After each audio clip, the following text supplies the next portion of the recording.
नमस्कार दोस्तों, मैं सतीश कुमार यादव आपके अपने YouTube चैनल लॉजिक केमिस्ट्री में आपका हार्दिक स्वागत करता हूं।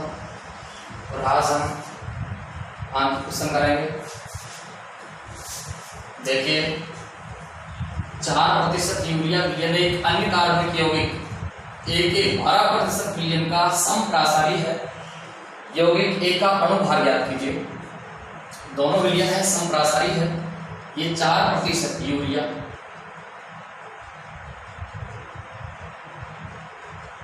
चार प्रतिशत से हमारा तात्पर्य है कि 4 ग्राम है और वो भी 100 ग्राम में। इसको तो हम कह सकते हैं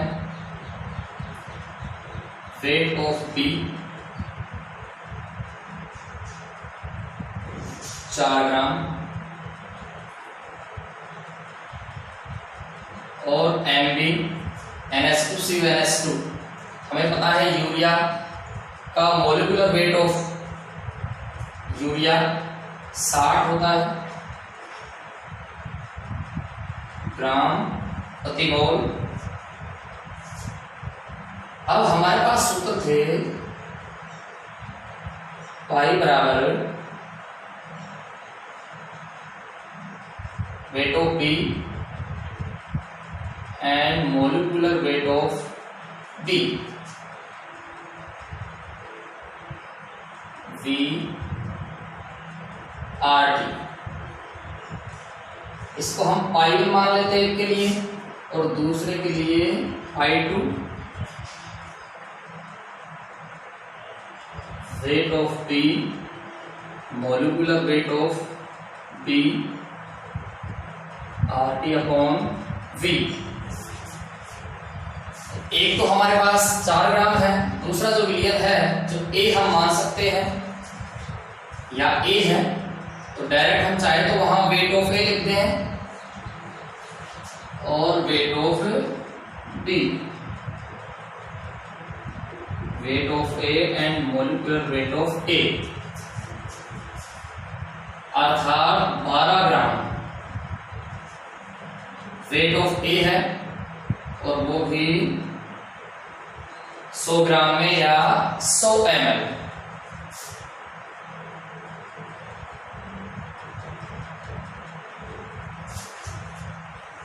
इसको मान सकते हैं weight of A and molecular weight of A. हमें ज्ञात करना है भाई, ये 12 ग्राम है।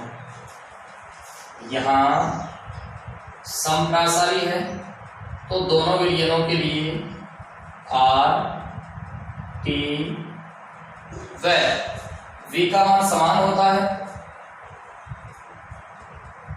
और R T V तीनों का मान समान है। तो ये तो देखो हम लिख सकते हैं इसको weight of B and molecular weight of B RT upon V बराबर weight of A and molecular weight of A RT upon V। ये तो बेटा इस प्रकार से कट जाएगा। वेट ऑफ B हमारे पास है 4 ग्राम, मोलिकुलर वेट 60 ग्राम मोलिक्यूल्स बराबर वेट ऑफ ए हमारे पास है 12 ग्राम और ये हमें क्या करना है, ज्ञात करना है। तो भाई ज्ञात करेंगे, यहां लिख देता हूं भी मोलिकुलर ए बराबर, ये यहां चला जाएगा इसलिए 4 एकम 4 और 4 तिया 12 और वही इस ग्राम से 1 ग्राम कट जाएगा, ये रह जाएगा 3 रह जाएगा, 6 तिया 18 180 ग्राम मोलिक्यूल्स। ये इसका सॉल्यूशन आ जाएगा। इस प्रकार से आंखी क्वेश्चन हमारे पास हल हो जाता है। नेक्स्ट टॉपिक हम पढ़ेंगे असामान्य मोलर द्रव्यमान, या इससे पहले हम एक छोटा सा क्वेश्चन और हल कर लेते हैं। क्या है बेटा, छोटा सा क्वेश्चन।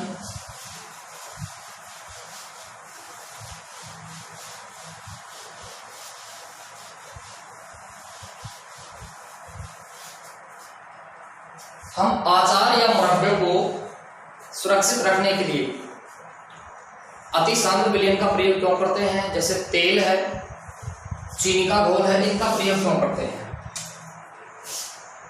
ये वैसे मैंने नोट्स में एक क्वेश्चन डाल रखा है और उसका हल भी रखा है।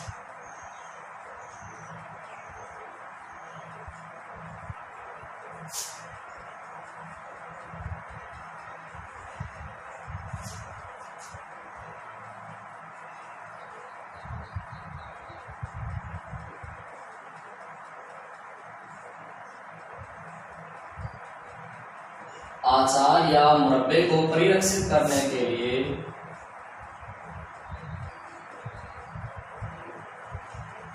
तेल, चीनी का घोल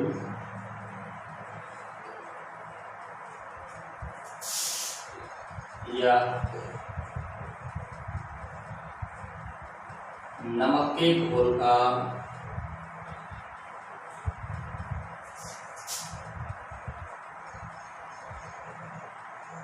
प्रयोग क्यों किया जाता है?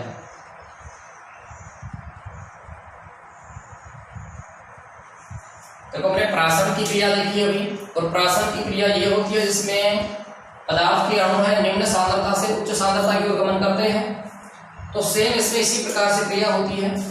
मान लेते हैं ये हमारे पास आचार का एक डब्बा है और यहां इसमें तेल भरा हुआ है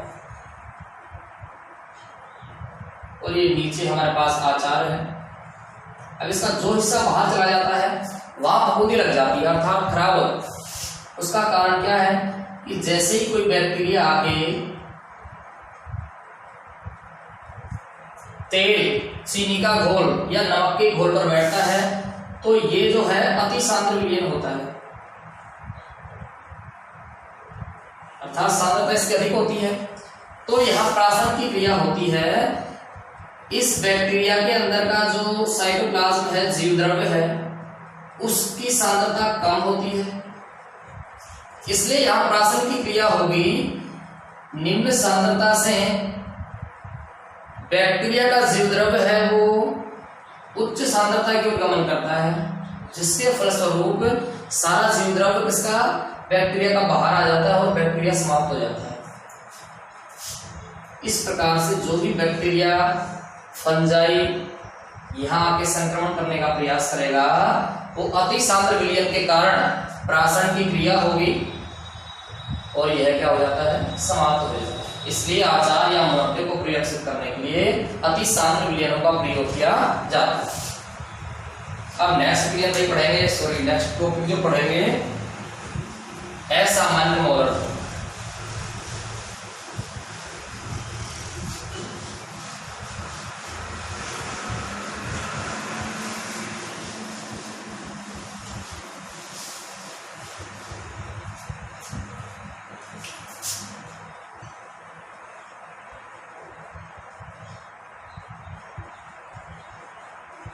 असामान्य मोलर द्रव्यमान।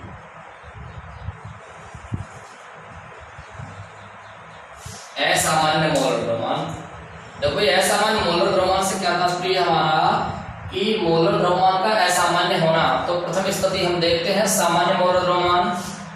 जब किसी यौगिक के अणुओं को जल में घोला जाता है तो उसके अणुओं का संघनन या वियोजन नहीं होता है, तो उस स्थिति में उस यौगिक का जो मोलर द्रव्यमान है उस सामान्य मोलर द्रव्यमान कहलाता है। क्या कहलाता है भाई, सामान्य मोलर द्रव्यमान। जैसे उसमें यूरिया है, ग्लूकोज है, सुक्रोज है, ये सभी है। तो अणुसंघ के गुणधर्मों में सामान्य मोलर द्रव्यमान प्राप्त करने के लिए क्या शर्तें होनी चाहिए या क्या शर्तें होती हैं? प्रथम शर्त यह है कि विलयन है तनु होना चाहिए, विलयन तनु होना चाहिए और राउले के नियम की पालना करनी चाहिए। दूसरा ये है कि किसी भी विलयन में उपस्थित विलेय के अणुओं का सहगुणन या वियोजन न हो, तो इस स्थिति में सामान्य मोलर द्रव्यमान प्राप्त होता है।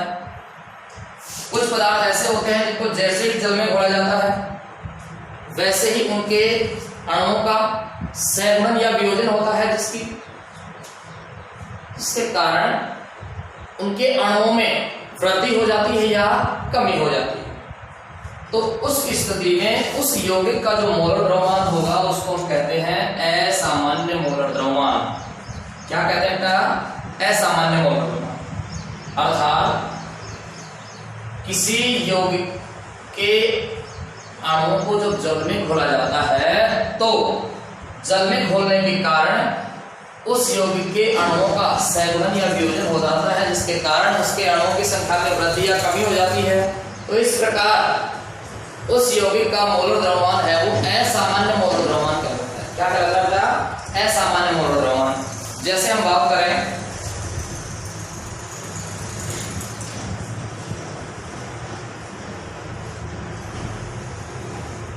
NaCl, KCl, CaCO3, NaCl, KCl, CaCO3 को जैसे ही जल में घोला जाता है तो इनके अणुओं का वियोजन हो जाता है। अब वियोजन होगा तो अणुओं की संख्या वो बढ़ जाती है और मोलर द्रव्यमान क्या हो जाता है? कम हो जाता है। तो यह क्या हो गया? असामान्य मोलर द्रव्यमान। ये तो बात हो गई किसकी? वियोजन की। सहगुणन की जैसे हमारे पास है CS3COOH C6H8COOH, अर्थात इन यौगिकों के या इन यौगिकों को जैसे ही जल में घोला जाता है तो इनके अणुओं का सहगुणन हो जाता है। अर्थात कुछ अणु हैं वो पास में आके इकट्ठा हो जाते हैं और हाइड्रोजन बंध से जुड़ जाते हैं। किस बंध से जुड़ जाते हैं बेटा? हाइड्रोजन बॉन्ड से जुड़ जाते हैं। इसलिए इनके अणुओं की संख्या में कमी आ जाती है। अणुओं की संख्या में कमी आती है लेकिन मोलर द्रव्यमान है उसमें क्या हो जाती है? वृद्धि हो जाती है। तो ऐसा होगा असामान्य मोलर द्रव्यमान। जबकि यहाँ NaCl, KCl, CaCO3 में क्या हो रहा था? वियोजन हो रहा था, अणुओं की संख्या बढ़ेगी लेकिन मोलर द्रव्यमान में क्या होगी? कमी होगी। ये भी क्या है? असामान्य मोलर द्रव्यमान। अब इसका उदाहरण लेते हैं हम। CH3COOH ये अपन बना रहे थे एसिटिक एसिड का, किस प्रकार से सहगुणन होता है? CH3 C double bond O H CH3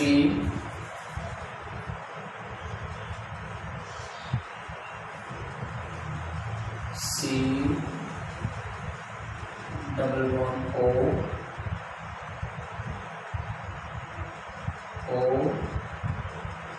और ये H।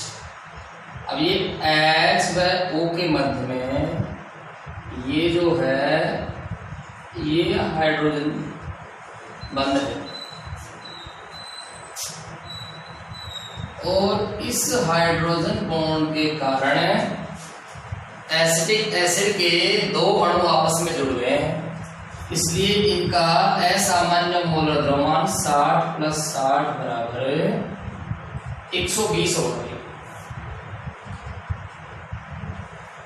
अर्थात असामान्य मोलर द्रव्यमान हमने अच्छी तरह समझ लिया है।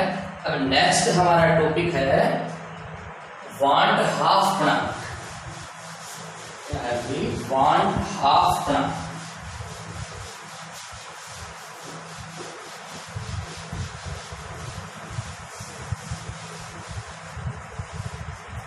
और भाई वांट हाफ गुणांक में क्या है भाई? यह वांट हाफ नामक एक वैज्ञानिक थे। तो भाई अपन बात कर रहे थे वांट हाफ गुणांक की कि वांट हाफ गुणांक वास्तव में क्या होता है।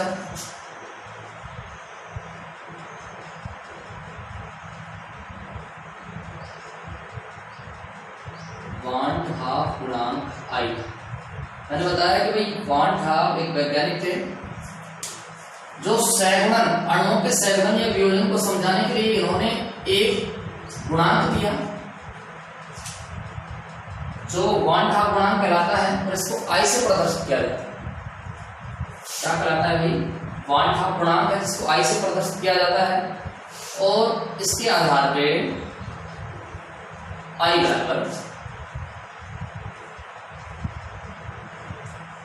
प्रेक्षित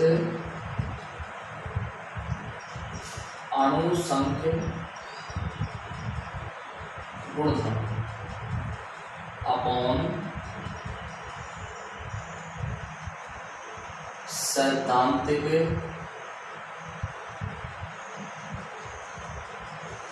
अणु संख्या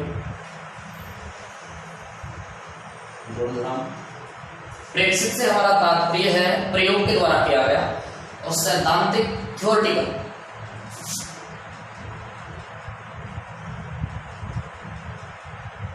आई बराबर प्रेक्षित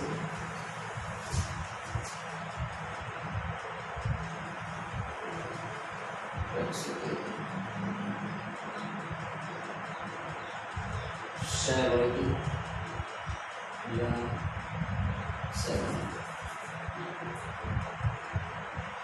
सैगमन या वियोजन के पश्चात अणुओं की संख्या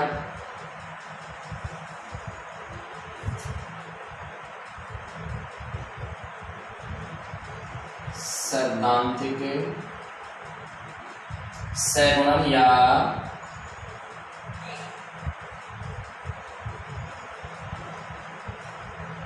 वियोजन से पूर्व अणुओं की संख्या। थोड़ा सा इसमें लगता है साइज में चेंज कर लेता हूँ 1 मिनट में। हाँ भाई देखो, बात कर रहे थे हम वॉन हाफ गुणांक की, और वॉन हाफ गुणांक से हमारा तात्पर्य है कि वॉन हाफ नामक वैज्ञानिक ने क्या किया है भाई, सैगुणन व वियोजन के को समझाने के लिए एक गुणांक दिया है जिसको हम आई से प्रदर्शित करते हैं, और इसे वॉन हाफ गुणांक कहते हैं। जैसे हमने सबसे पहले बताया कि वॉन हाफ गुणांक आई बराबर हम लिख सकते हैं कि प्रेक्षित अणुसंख्या गुणधर्म, क्योंकि बात कर रहे हैं हम किसकी, अणुसंख्या गुणधर्मों की, लिख सकते हैं अणुसंख्या गुणधर्म अपॉन सैद्धांतिक अणुसंख्या गुणधर्म। फिर उसके पश्चात हम वियोजन सैगुणन के पश्चात अणुओं की संख्या आई बराबर लिख सकते हैं। इसको अपन चाहे तो ऐसे ही सीधा लिख सकते हैं बेटा,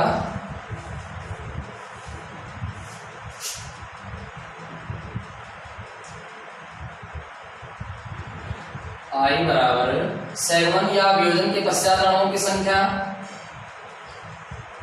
और अपॉन सैगुणन या वियोजन से पूर्व अणुओं की संख्या। सैगुणन के आधार पर या वॉन हाफ गुणांक के आधार पर अणु संख्या गुणधर्मों के सूत्र हैं, या इनको इस प्रकार से लिख सकते हैं अपन, del P upon del P प्रेक्षित अपॉन सैद्धांतिक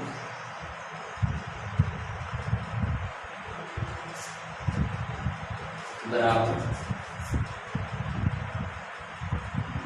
डेल टी पी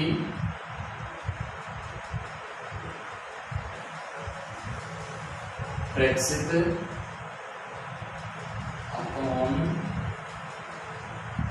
सैद्धांतिक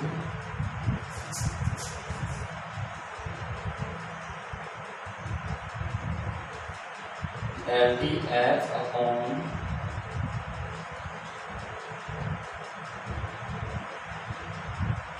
प्रेक्षित अपॉन सैद्धांतिक।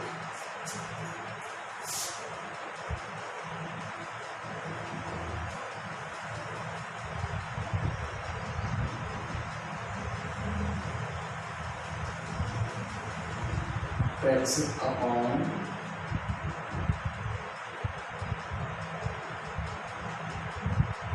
सैद्धांतिक।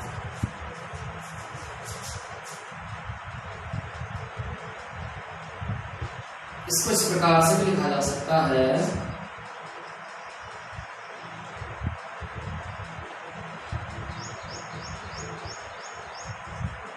सैद्धांतिक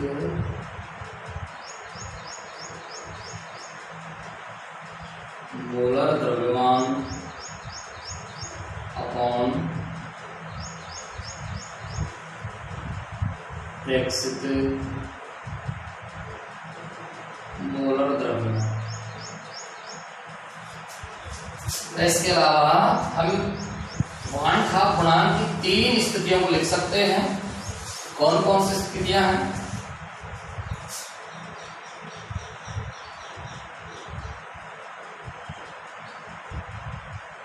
प्रथम I बराबर 1 जब अणुओं का सैकवन या वियोजन नहीं होता। I is more greater than जब अणुओं का क्या होता है? वियोजन होता है।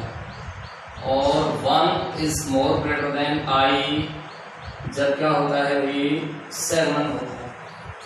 अब उस यौगिकों का हम सैकवन और वियोजन करेंगे जिसके आधार पर बॉन्ड हाफ गुणांक के मान, जैसे भाई NaCl, बात कर रहे हैं पहले वियोजन,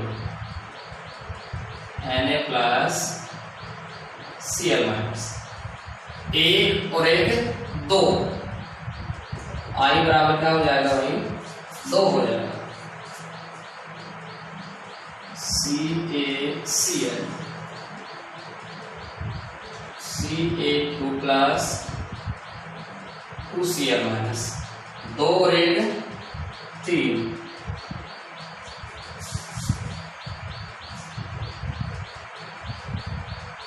AlCl3 Al3 plus 3Cl minus, I बराबर 3 और 1 4, K4 FeCN6 ये कोऑर्डिनेशन कंपाउंड है। इसका वियोजन होगा 4K प्लस FeCN6 4 माइनस, तो 4 and 1 5, I बराबर 5।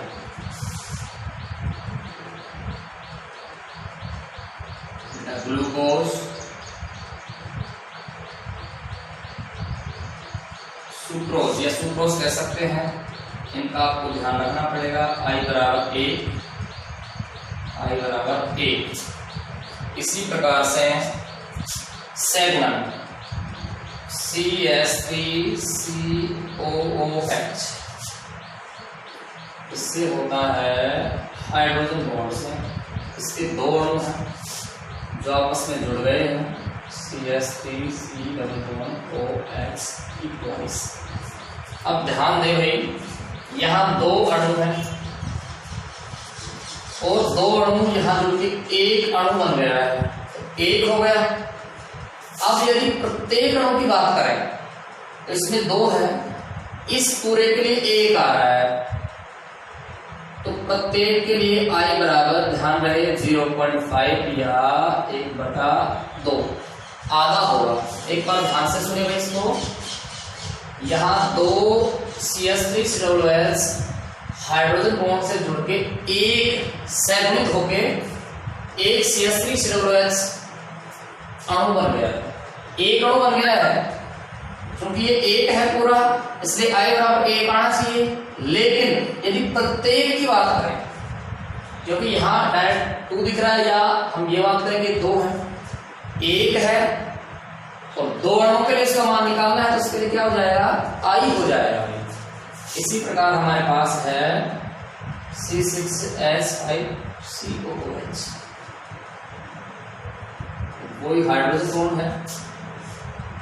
और भाई C6H5 I बराबर 0.5 या 1/8। इस प्रकार से इन अणुओं का सैंपल या वियोजन के आधार पे आंतरिक क्वेश्चन पूछा जाता है। अब इसको हल कर लेना है और समझ लेना है। आगे